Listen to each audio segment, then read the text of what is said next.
يهده الله فلا مضل له ومن يضلل فلا هادي له ونشهد أن لا إله إلا الله وحده لا شريك له ونشهد أن سيدنا وسندنا وحبيبنا ومحبوبنا ومحبوب ربنا محمدا عبده ورسوله أما بعد فأعوذ بالله من الشيطان الرجيم بسم الله الرحمن الرحيم قال الله تعالى في كتابه الكريم وإنك لعلى خلق عظيم قال النبي صلى الله تعالى عليه وآله وسلم إنما بعثت لأتمم صالح الأخلاق صدق الله العظيم وصدق رسوله النبي الكريم أما بعد فأعوذ بالله من الشيطان الرجيم بسم الله الرحمن الرحيم إن الله وملائكته يصلون على النبي يا أيها الذين آمنوا صلوا عليه وسلموا تسليما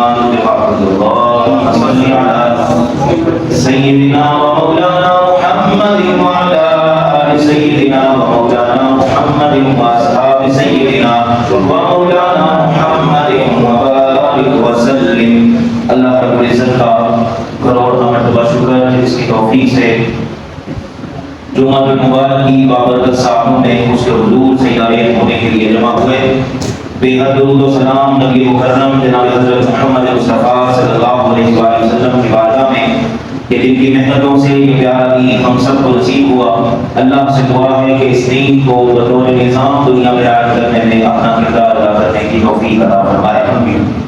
آج کا عنوان ہما پہلو ہے جس کی فرد کو جتنی ضرورت ہے اتنی ہی معاشرے کو بھی ضرورت ہے۔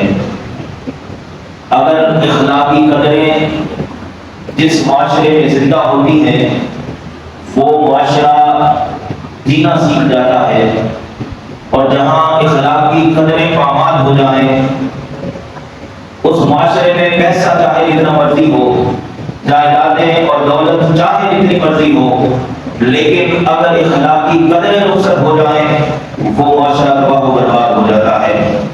اخلاق کا ہونا اتنا ضروری عمل ہے۔ یاد رکھیے کسی بھی انسان کو اس کا حسن کردار ہی اعلیٰ مقام تک پہنچاتا ہے۔ ترقی و خوشحالی کی منازل اعلیٰ کردار اور اخلاق سے ہی نصیب ہوتی ہیں، اور معاشرے میں انسان کی عزت، اس کی عظمت، قدر و قیمت، شان و شوکت اچھے کردار کے بغیر ممکن نہیں ہے۔ اللہ رب العزت نے اعلیٰ اخلاقیات کے حامل افراد کو معاشرے کا بہترین فرد قرار دیا، اور برے اخلاق اپنانے والوں کو معاشرے کا برا فرد قرار دیا ہے۔ اسی لیے اللہ رب العزت نے ہمیں اپنے اخلاق سنوارنے کے لیے اس کائنات میں جو سب سے اعلیٰ ترین ہستی ہے، جس کو ہمارے لیے معیار بنایا گیا ہے، وہ ہمارے پیارے نبی حضرت محمد مصطفیٰ صلی اللہ علیہ وسلم کی ذات گرامی ہے کہ اگر تم اچھے اخلاق اپنانا چاہتے ہو تو نبی کریم صلی اللہ علیہ وسلم کی ذات بھی وہ ذات ہے کہ جن کی سیرت و صورت کو اپنا کے ہم اس اعلیٰ ترین چیز کو حاصل کر سکتے ہیں۔ یاد رکھیے اخلاق خلق کی جمع ہے، ایک ہوتا ہے خلق، ایک ہوتا ہے خلق۔ خلق کہتے ہیں ظاہری صورت کو، ظاہری حسن کو، اور خلق کہتے ہیں انسان کی سیرت و کردار کو۔ خلق کا لغوی معنی یہ ہے عادت، چال چلن، خصلت، مربت، روش۔ اس معاشرے میں انسان کی عادتیں بگڑ جائیں وہ بچہ اپنے ماں باپ کے لیے بھی بوجھ بن جاتا ہے۔ یعنی جب وہ دنیا میں نکلتا ہے، معاشرے میں نکلتا ہے، تو وہ جب اپنی بری بری عادات اور خصلتوں کے ساتھ معاملات کرتا ہے اور پھر اسی عادت کو اپنے گھر میں اس نفرت بھرے لہجے کے ساتھ اس کا اظہار کرتا ہے تو اس کا ظاہری حسن بھی تباہ و برباد ہو جاتا ہے۔ اور یہ بھی یاد رکھنا چاہیے کہ صرف میٹھا بولنا ہی اخلاق نہیں ہوتا، کیونکہ ہم اپنے ارد گرد نظر دوڑائیں تو بہت سارے لوگ ایسے آپ کو ملیں گے جن کی ڈیوٹی ہے کہ ان کو اچھا بولنا پڑتا ہے۔ یعنی آپ بڑے کسی ریسٹورینٹ میں چلے جائیں، بڑے کسی شاپنگ مال میں چلے جائیں تو وہاں لوگوں کی ڈیوٹی ہے کہ آپ نے کسٹمر کو اچھے انداز میں ڈیل کرنا ہے۔ آپ جتنی مرضی پر بدتمیزی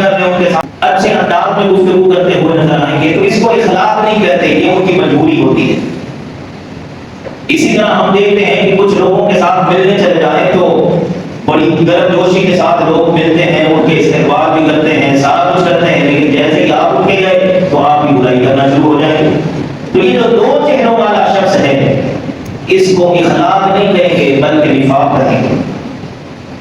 اچھے اخلاق کیا ہیں کہ انسان کا ظاہر بھی اور باطن بھی ایک ہو جائے۔ اچھا اخلاق یہ ہے کہ انسان کے اندر عاجزی اور تواضع آ جائے۔ اچھا اخلاق یہ ہے کہ بڑا چھوٹا جو ہے وہ بڑے کی عزت کرے، بڑا چھوٹے کے ساتھ شفقت کے ساتھ پیش آئے۔ اچھا اخلاق یہ ہے کہ ہمارا بھروسہ دنیا پر نہ ہو بلکہ توکل اللہ کی ذات پر ہونا چاہیے۔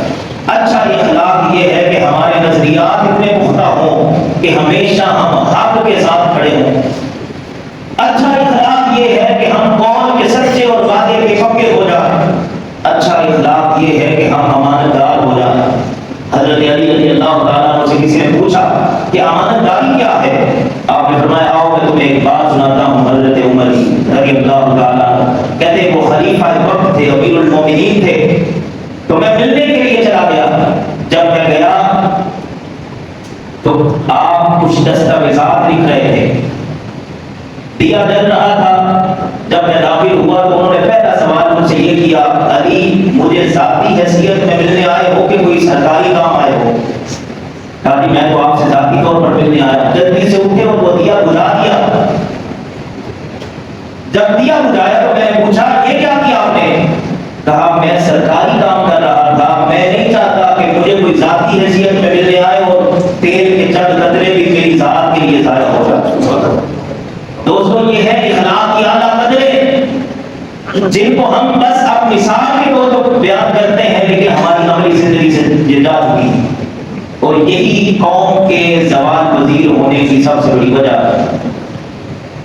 تو میں یہ عرض کر رہا تھا کہ اخلاق کیا ہیں، یعنی اگر ایک جملے میں یوں بیان کر دوں کہ انسان جس طرح خوبصورت نظر آنا چاہتا ہے اسی طرح اگر اس کا سیرت و کردار بھی خوبصورت ہو جائے تو وہ یقیناً اچھے اخلاق کا مالک ہے۔ یعنی کوئی دور سے آتے ہوئے شخص کو دیکھے تو وہ جب انالیسس کرے، تجزیہ کرے تو کہے بڑا خوبصورت شخص آ رہا ہے، لیکن جب وہ نزدیک آئے آپ کے ساتھ معاملات کرے تو وہ کہے کہ واقعی بڑا خوبصورت شخص ہے۔ تو جب ہم اپنے پیارے نبی حضرت محمد مصطفیٰ صلی اللہ علیہ وآلہ وسلم کی زندگی کو دیکھتے ہیں تو آپ صلی اللہ علیہ وآلہ وسلم کی زندگی ہر پہلو سے اخلاق کے اعلیٰ معیار پر ہمیں خوبصورتی کے ساتھ نظر آتی ہے۔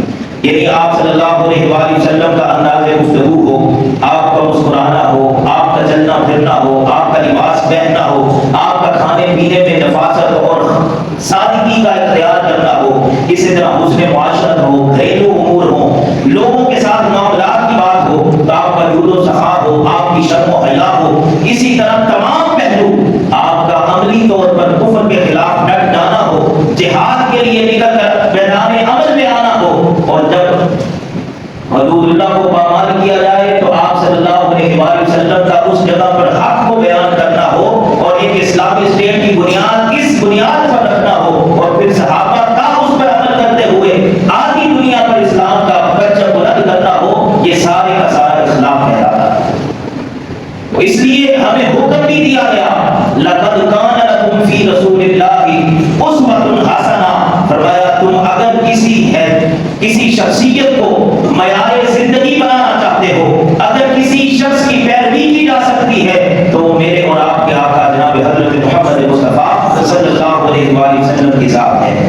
حاضرین محترم، اللہ رب العزت نے آپ کے اخلاق کی بلندی کو بیان کرتے ہوئے ارشاد فرمایا وَإِنَّكَ لَعَلَىٰ خُلُقٍ عَظِيمٍ، یقیناً آپ کے اخلاق کے بلند مرتبہ پر فائز ہیں۔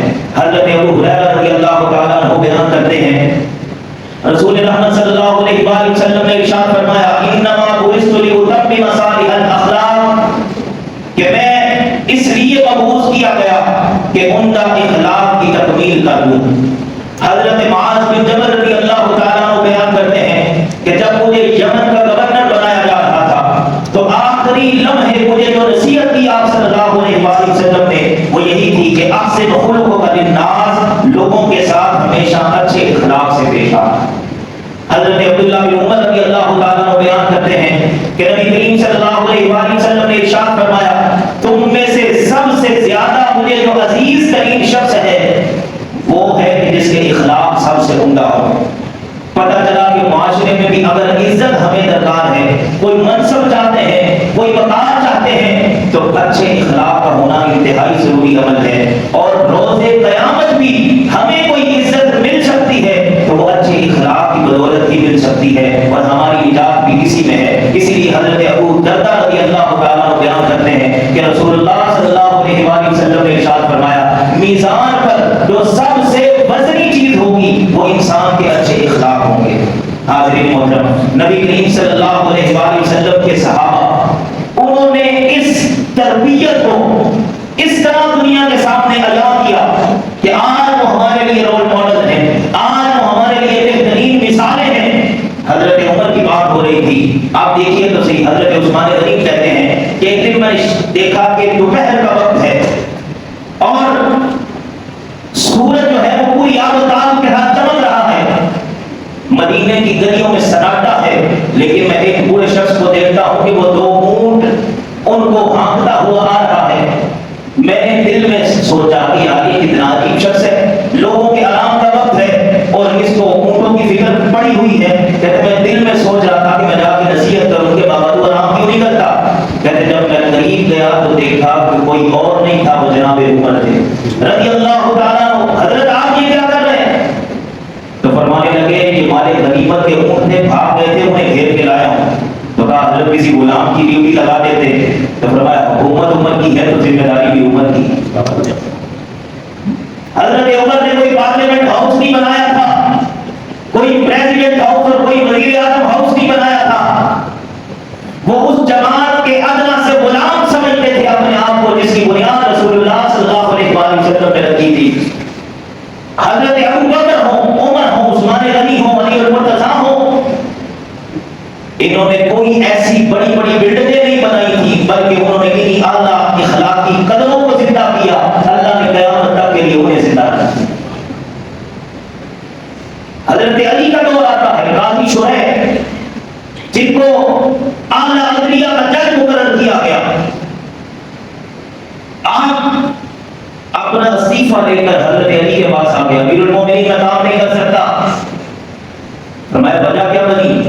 کل 2 پارٹیوں کا مقدمہ میرے پاس آیا تھا، ان میں سے ایک پارٹی میرے پاس رشوت کے طور پر کھجوریں لے کر آ گئی، تو میں نے انہیں تو واپس بھیجا چھاڑ کے، لیکن میرا اخلاقی یہ جو میرا ضمیر ہے وہ مجھے اس بات پر جھنجھوڑ رہا ہے کہ قاضی صاحب لوگ یہ سمجھنے لگے ہیں کہ شاید میں رشوت لے سکتا ہوں، تو اس لیے اب میں اس منصب پر بیٹھنے کا اہل نہیں ہوں۔ حاضرین محترم، یہ صرف کہانیاں نہیں ہیں، یہ رسول اللہ صلی اللہ علیہ وآلہ وسلم کے حقیقی غلام ہیں جنہوں نے اخلاقی قدروں کو زندہ کیا ہوا تھا۔ آج ہم سے وہ اخلاقیات جا چکی ہیں۔ آج قوم کا رونا یہ نہیں ہے کہ صدر اور وزیر اعظم کرپٹ ہو گئے ہیں، بلکہ ایک ریڈی پر گھر بیچنے والا بھی اللہ ماشاءاللہ پیسے اپنی مرضی کے لیتا ہے اور پھل بھی اپنی مرضی کا دیتا ہے، ہمیں ہاتھ بھی لگانے نہیں دیتا۔ ہمارا رونا یہ نہیں کہ یہاں کی بیوروکریسی نے ہمیں لوٹ لیا، دولت مندوں نے لوٹ لیا، بلکہ وہ معمار، وہ استاد جس کی ذمہ داری تھی قوم کو اخلاقیات سکھانا، وہ بھی گھر میں بیٹھ کر تنخواہ لینا پسند کرتا ہے، اپنی ذمہ داری کو ادا کرنے کے لیے تیار نہیں ہے۔ وہ ٹائم پاس کرتا ہے، وہ ڈاکٹر جو مسیحا ہے اللہ ماشاءاللہ وہ اپنی سرکاری جاب سے ہٹ کر اپنے پرائیویٹ کلینک کو زیادہ ترجیح دیتا ہے۔ اسی طرح میں اپنے شعبے کی بات کروں، خاص کر کے جو وارثان ممبر و محراب ہیں، جو ممبر رسول پر بیٹھ کر انہوں نے بھی اپنی ذمہ داری کو آج ادا نہ کیا، اسی وجہ سے قوم خستہ حالی کا شکار ہے۔ اور یہاں صرف میں بھی تنقید کر دوں، آپ بھی تنقید کر دیں، اس سے مسئلہ تو حل نہیں ہوگا۔ آج حل بھی پیش کرتے ہیں، ہر کسی کا بڑا دل کرتا ہے کہ میں مولویوں پر کان کر دوں اور پھر میں اپنے آپ کو سمجھوں کہ میں نے جناب بڑا جہاد کر لیا۔ بھائی حل بھی تو ہونا چاہیے. حل یہ ہے کہ آپ تنقید تو کرتے ہیں اور اپنے آپ کو بڑا اچھا اور پڑھا لکھا بھی کہتے ہیں، تو آپ اپنے بچوں کو اس فیلڈ میں کیوں نہیں لاتے؟ آپ کیوں نہیں لاتے کہ وہ آئیں اور اس جگہ پر بیٹھ کر حق بیان کریں؟ صرف تنقید کرنے سے مسئلہ حل ہو جائے گا؟ اور میں یہ بھی سمجھتا ہوں کہ انسان کسی بھی فیلڈ میں ہو وہ دین کا بہترین کام کر سکتا ہے. کوئی ڈاکٹر ہے، کوئی انجینئر ہے، کوئی پروفیسر ہے، کوئی استاد ہے، کوئی صنعتکار ہے، کوئی کسان ہے، لیکن ہم خاص کر کے اس شعبے کو تنقید کا نشانہ بناتے ہیں. میں نے بھی تنقید کر لی، لوگ کہیں پڑھا جناب قاری صاحب کو اپنے بدلوں میں نہیں چھوڑتے، لیکن صرف تنقید کرنا، جب ہم خاص کر کے اس شعبے کو تنقید کا نشانہ بناتے ہیں تو پھر ہمیں چاہیے کہ ہم اپنے بچوں کو بھی اس طرف لائیں کہ وہ معاشرے میں بہترین انجینئر بھی ہو، وہ ڈاکٹر بھی ہو، وہ سائنسدان بھی ہو، لیکن جب اسے کہا جائے کہ آؤ اس ممبر پر بیٹھ کر حق بیان کرو تو وہ پھر وہ اس صلاحیت کا مالک بھی ہو. کیونکہ جب آپ کا بیٹا، آپ کا بچہ، اس کلاس کے لوگوں کا بچہ جب ممبر پر آ کے بیٹھے گا تو وہ حق بیان کرے گا، کیونکہ اس کی نظر کسی کی جیب پر نہیں ہوگی. وہ کھلے دل کے ساتھ اپنی بات کہہ سکے گا. اور لیکن وہ طبقہ جس کو ہم اپنا صدقہ دے کر، وہ جو جن کے بارے میں علامہ اقبال نے بھی کہا کہ گلا کو گھونٹ دیا اہل مدرسہ نے دیا، کہاں سے آئے گی صدا لا الہ الا اللہ، کہ کچھ گلا اہل مدرسہ نے گھونٹا اور کچھ مسجد کی کمیٹیوں نے گھونٹ دیا، تو وہ حق بیان نہیں کر سکتا. تو اس کو تو یہی فکر کھائی جائے گی کہ اگر میں نے یہ بات کہہ دی تو پھر کیا ہوگا. تو اس لیے صرف تنقید نہیں، آج یہ میدان عمل میں آگے بڑھیے اور اپنے بچوں کو دین کی طرف لائیے. میں یہ عرض کر رہا ہوں کہ ہم سے اخلاق کی قدریں جاتی رہی، یہ سوال کی اصل وجہ ہے. اور حضور نبی اکرم صلی اللہ علیہ وآلہ وسلم نے ہماری اصلاح کس طرح کی؟ فرمایا جس نے اپنے اخلاق کو سنوار لیا وہ ایسے ہے اللہ کی بارگاہ میں جیسے کوئی پورا سال دن کا روزہ رکھے اور رات کو شب بیداری کرے. جو کام اللہ کی بارگاہ میں اس کرتا ہے مومن کا ہے، اچھے اخلاق کو اپنانے والا اللہ کی کتاب میں اسے بھی زیادہ بلند ہے. اور حضور نبی اکرم صلی اللہ علیہ وآلہ وسلم فرماتے ہیں کہ میں تو آیا ہی اس لیے ہوں تاکہ تمہارے اخلاق کو بلندیوں تک پہنچاؤں.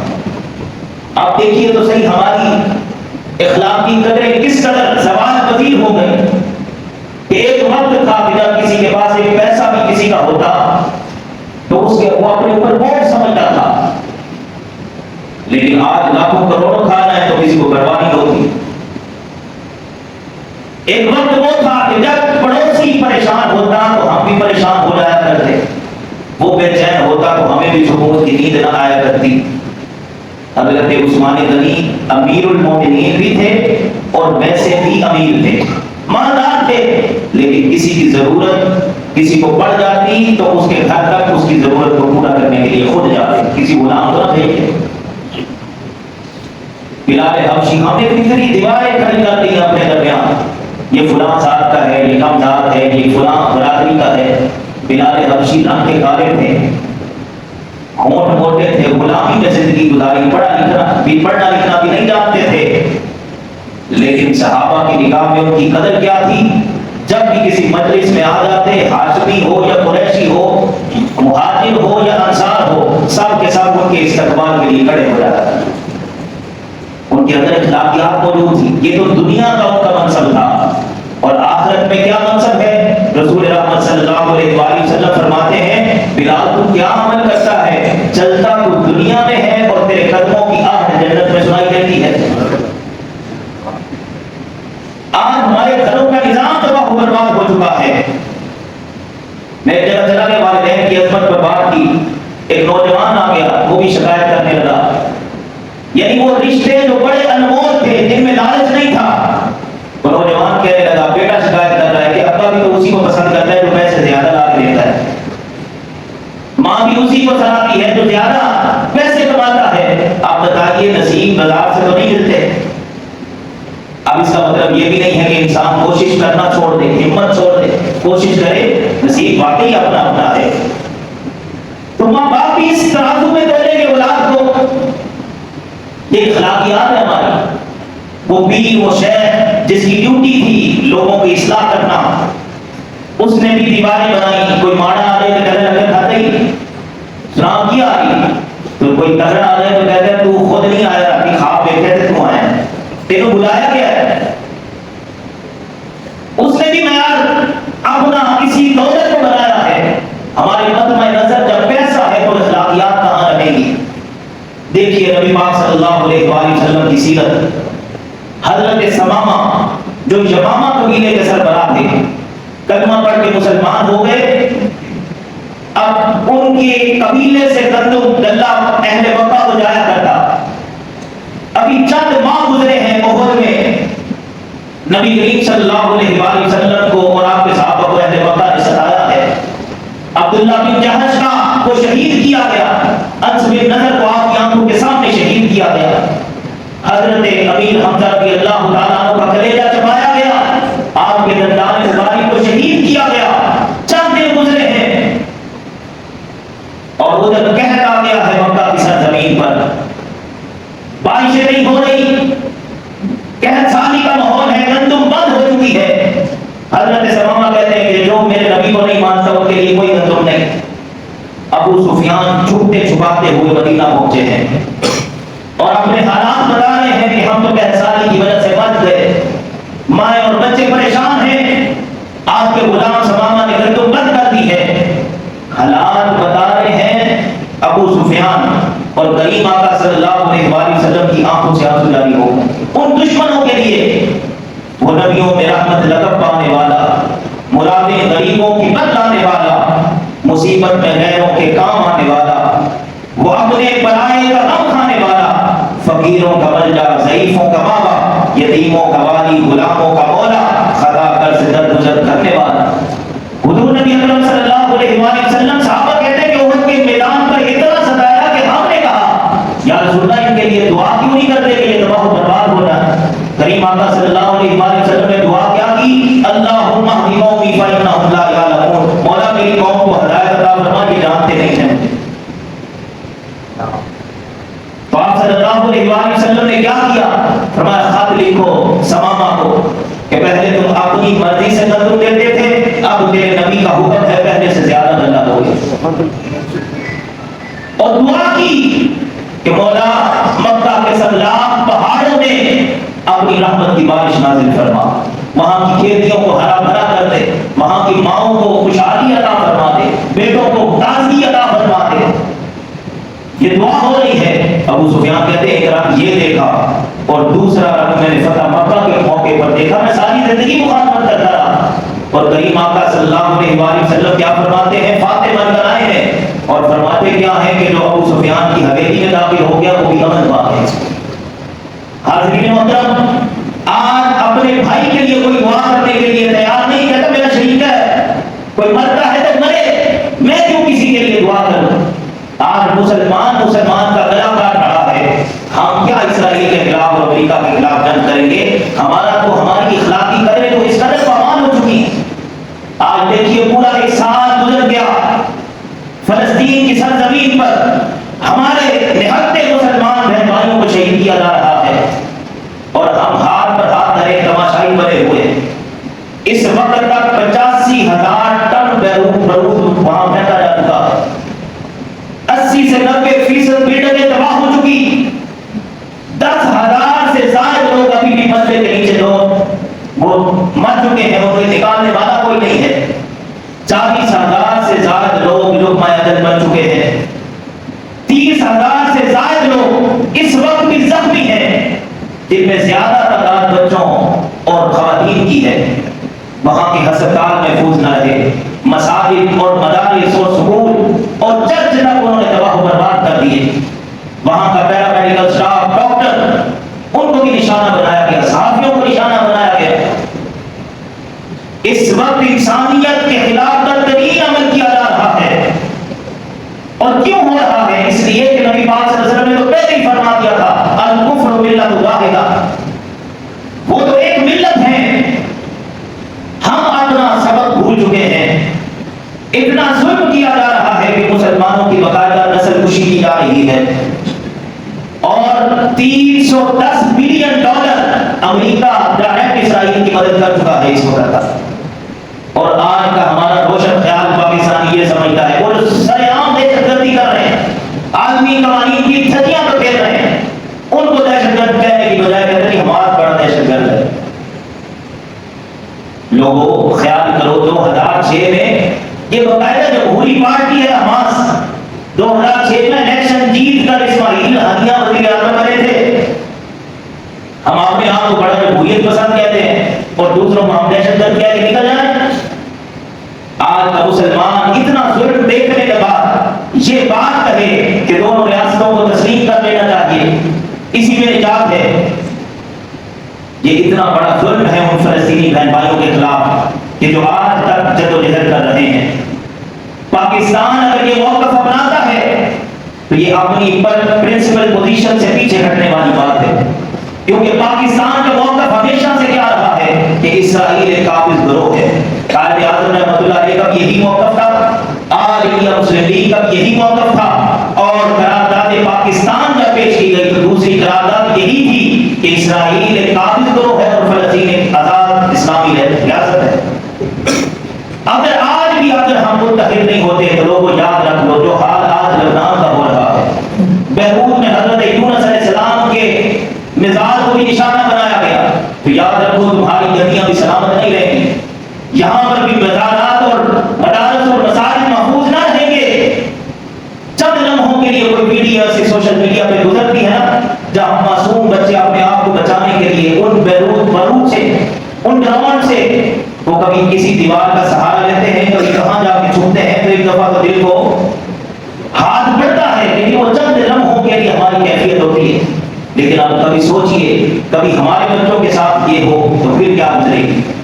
اگر ہم نے اپنی روش کو نہ بدلا تو یاد رکھیے جو حال عراق کا ہوا 15 لاکھ فوج تھی اس کی بڑا طاقتور سمجھتے تھے.